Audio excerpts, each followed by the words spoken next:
तो चाहत लेके यात्रियों थे आए, जिथे मिट्टी पानी हवा विच प्यार दा रंग बसदा।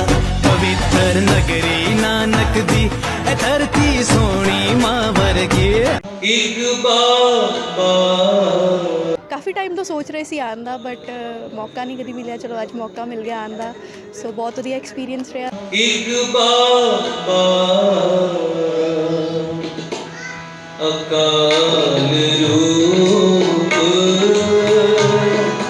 एक बाबा अकाल रूप, दूजा पवित्र नगरी नानक दी धरती सोनी मां वर्गी। 9 नवंबर 2019 ਉਹ ਦਿਨ ਜਦ ਤਵਾਰੀਖ ਬਦਲ ਗਈ। ਲਹਿੰਦੇ ਤੇ ਚੜ੍ਹਦੇ ਪੰਜਾਬ ਵਾਸਤੇ 21ਵੀਂ ਸਦੀ ਦਾ ਸਭ ਤੋਂ ਵੱਡਾ ਦਿਨ, ਜਿਸ ਨੇ ਦੋਵਾਂ ਪਾਸੇ ਦੇ ਲੋਕਾਂ ਨੂੰ ਰਲ ਮਿਲ ਬੈਠਣ ਦਾ ਮੌਕਾ ਦਿੱਤਾ। ਉਸ ਦਿਨ ਕਰਤਾਰਪੁਰ ਕੋਰੀਡੋਰ ਹੀ ਨਹੀਂ ਖੁੱਲ੍ਹਿਆ, ਸਗੋਂ ਪੰਜਾਬ ਵਾਸੀਆਂ ਵਾਸਤੇ ਭਰਾਵਾਂ ਨੂੰ ਮਿਲਣ ਦਾ ਰਾਹ ਵੀ ਖੁੱਲ੍ਹ ਗਿਆ ਸੀ।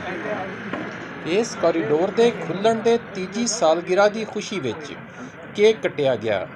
ਕੇਕ ਕਰਤਾਰਪੁਰ ਕੋਰੀਡੋਰ ਰਾਹੀਂ ਆਏ ਚੜ੍ਹਦੇ ਪੰਜਾਬ ਦੇ ਸਿੱਖਾਂ ਨੇ ਕੱਟਿਆ ਤੇ ਅਰਦਾਸ ਕੀਤੀ ਕਿ ਕੋਰੀਡੋਰ ਹਮੇਸ਼ਾ ਖੁੱਲ੍ਹਿਆ ਰਹੇ, ਖੁੱਲ੍ਹੇ ਦਰਸ਼ਨ ਦੀਦਾਰੇ ਹੋਵਣ ਤੇ ਦੋਵਾਂ ਪਾਸੇ ਦੇ ਪੰਜਾਬੀਆਂ ਨੂੰ ਰਲ ਮਿਲ ਬਹਿਣ ਦਾ ਮੌਕਾ ਮਿਲਦਾ ਰਹੇ ਤੇ ਇਹ ਕੋਰੀਡੋਰ ਪੂਰੀ ਦੁਨੀਆ ਵਾਸਤੇ ਪਿਆਰ ਤੇ ਅਮਨ ਦਾ ਸਭ ਤੋਂ ਵੱਡਾ ਮਰਕਜ਼ ਬਣ ਜਾਵੇ, ਜਿੱਥੋਂ ਬਾਬਾ ਗੁਰੂ ਨਾਨਕ ਦਾ ਤੌਹੀਦ ਤੇ ਪਿਆਰ ਦਾ ਪੈਗਾਮ ਪੂਰੀ ਦੁਨੀਆ ਵਿੱਚ ਖਿਲਰ ਜਾਵੇ ਤੇ ਸੂਫੀਆਂ ਦੀ ਇਸ ਧਰਤੀ ਪੰਜਾਬ ਦਾ ਪਿਆਰ ਤੇ ਪ੍ਰੇਮ ਦਾ ਪੈਗਾਮ ਪੂਰੀ ਦੁਨੀਆ 'ਚ ਖਿਲਰ ਜਾਵੇ।